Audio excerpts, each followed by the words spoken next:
संघर्ष है जीवन में और जीवन संघर्ष है। हम हार क्यों गए हैं, हम थक क्यों गए हैं, हम डरे सहमे क्यों हैं, हम भयभीत क्यों हैं। हम योद्धा हैं, हम ताकतवर हैं और हम में उतनी ताकत है कि हम अपने जीवन के किसी भी विषम परिस्थिति से डट के लड़ सकते हैं। हमको लड़ना है, हमको अपने जीवन की विषम परिस्थिति से डट कर मुकाबला करना है, तभी हमारी जीत पक्की होगी। जीवन का हर पल बीत रहा है और हर दिन जो है हम अपने जीवन के अवसान की ओर उद्धत है।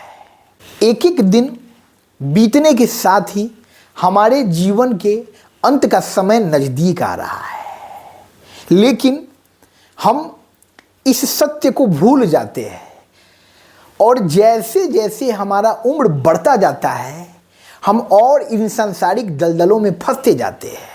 हमें ऐसा लगने लगता है कि हमारा ये जीवन शाश्वत है, हम सदा के लिए हैं, हमारा अंत नहीं होगा, हमारा दौर सदा के लिए होगा, हमारा वक्त सदा के लिए होगा, हमारी जवानी सदा के लिए होगी, हमको बुढ़ापा नहीं आएगा।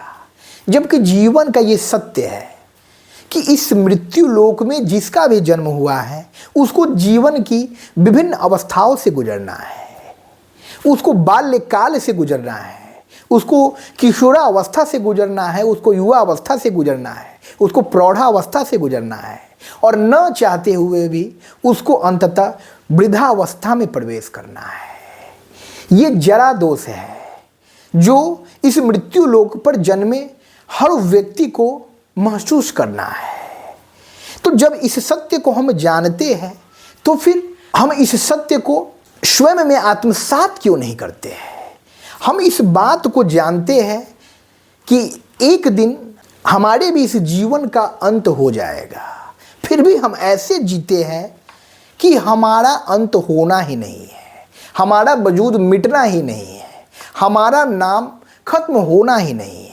ये हमारी मूर्खता है, ये हमारी मूढ़ता है और इस मूढ़ता के चलते ही हम अपने जीवन में विभिन्न तरह की यातनाएं झेलते हैं। विभिन्न प्रकार के दुख जो है हमारे इस जीवन में प्रवेश करते हैं। जब तक हम इस जीवन में रहते हैं उन दुखों, उन यातनाओं को झेलते हुए अपने जीवन के हर पल को काटते रहते हैं। हमको जीवन को काटना नहीं है, हमको इस जीवन को जीना है पूरे उमंग के साथ, पूरे उत्साह के साथ, पूरे उल्लास के साथ। ईश्वर ने हमको जो भी गुण अवगुण दिया है, ईश्वर ने हमारे जीवन में जो भी परिस्थिति दी है वो कईयों की परिस्थितियों से बेहतर है।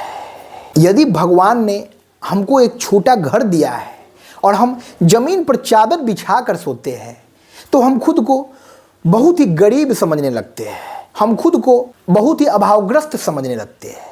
बल्कि कई ऐसे लोग हैं जिनके पास रहने के लिए छत नहीं है।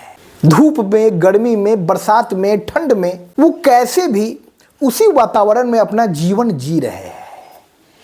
उनसे हमारे जीवन का स्तर कई गुना बड़ा है, कई गुना बेहतर है, लेकिन फिर भी हम जिस भी अवस्था में होते हैं उस अवस्था से संतुष्ट नहीं होते हैं। ये इंसान की फितरत है। हमको अपनी इस इंसानी फितरत को बदलना है, हमको अपने जीवन में संतुष्टि का भाव लाना है। और जब हमारे जीवन में संतुष्टि का भाव होगा, जब हमारे जीवन में संतोष का भाव होगा तो आनंद जो है खुद दौड़ता हुआ एक नन्हे बालक की तरह हमारे आंगन में प्रवेश करेगा और हमारा जीवन जो है सुख, समृद्धि, खुशहाली से भर जाएगा।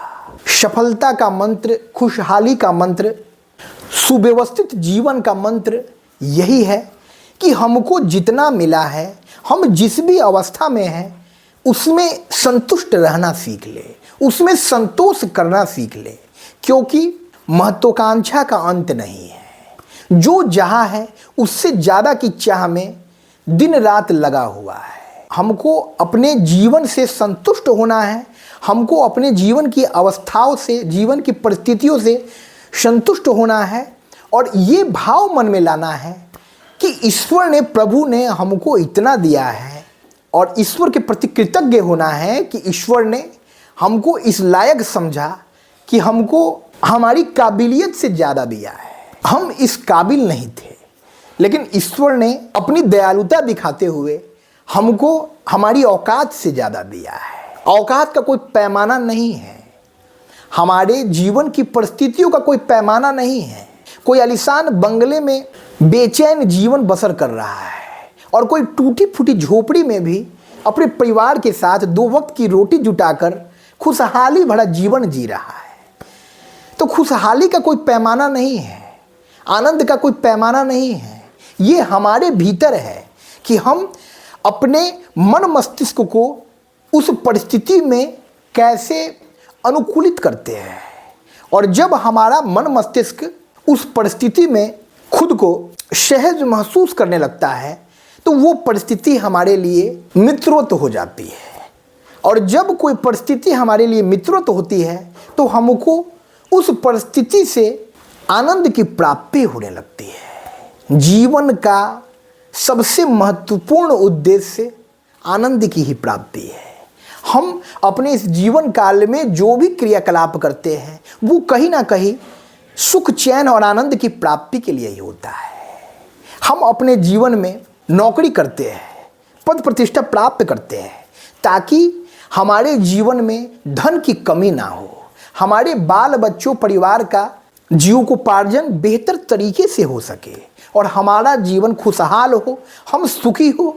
हम अपने मनोरंजन के लिए कोई चलचित्र देखते हैं, अपने इस बहुमूल्य समय को व्यतीत करते हैं ताकि उस चलचित्र को देखकर उस चलचित्र के भीतर जो भी ड्रामा चल रहा है उस ड्रामा से हमको आनंद की प्राप्ति हो, तत्क्षण आनंद की प्राप्ति हो।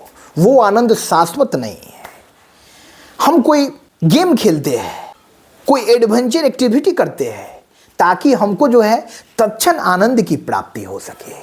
हर वक्त हमारे जीवन में, हमारे मन में आनंद की खोज जारी रहती है और जब आनंद के विपरीत हमको दुख मिलता है, हमको प्रताड़ना मिलता है, हमको निराशा मिलता है तो हमारा मन दुखी हो जाता है, हम भीतर से टूट जाते हैं। लेकिन ये जितने भी क्रियाकलाप है, ये सांसारिक स्तर पर जो भी हम क्रियाकलाप कर रहे हैं जिससे हम आनंद को प्राप्त कर ले, वो प्राप्त होने वाला आनंद तत्क्षण है, उसका नाश हो जाना है, उसका अंत हो जाना है।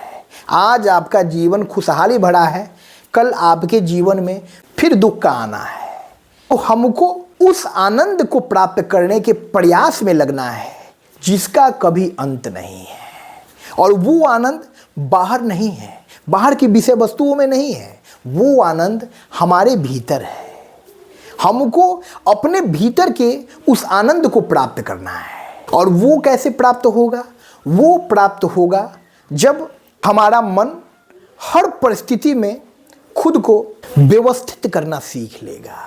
जब हमारा मन इस बात को समझ लेगा कि यदि हमारे जीवन में बुरा दौर चल रहा है तो फिर ये जो अंधेरी काली रात है उसको भी बीत जाना है और एक सुहानी खुशनुमा भोर जो है हमारे जीवन में होना है। आज दुख है, कल खुशहाली का आलम आएगा। आज कष्ट है, कल मस्ती मौज का क्षण आएगा। और जब इस बात को हम समझ लेते हैं और जब इस बात को गांठ बांधकर हम अपने मन मस्तिष्क में कैद कर लेते हैं तो हमारा मन किसी भी परिस्थिति में आनंदित रहने लगता है। हमारे चेहरे पर स्वतः अच्छे या बुरे परिस्थिति में एक मुस्कान दिखती रहती है और वो मुस्कान सकारात्मकता का संचार करता है और हमसे होकर हमारे आसपास के वातावरण में भी एक सकारात्मक माहौल का सृजन करता है। तो हमको जीवन में वास्तविक आनंद की खोज करनी है और बाह्य आडंबरों से दूर होना है, तभी हमारे जीवन की सार्थकता है।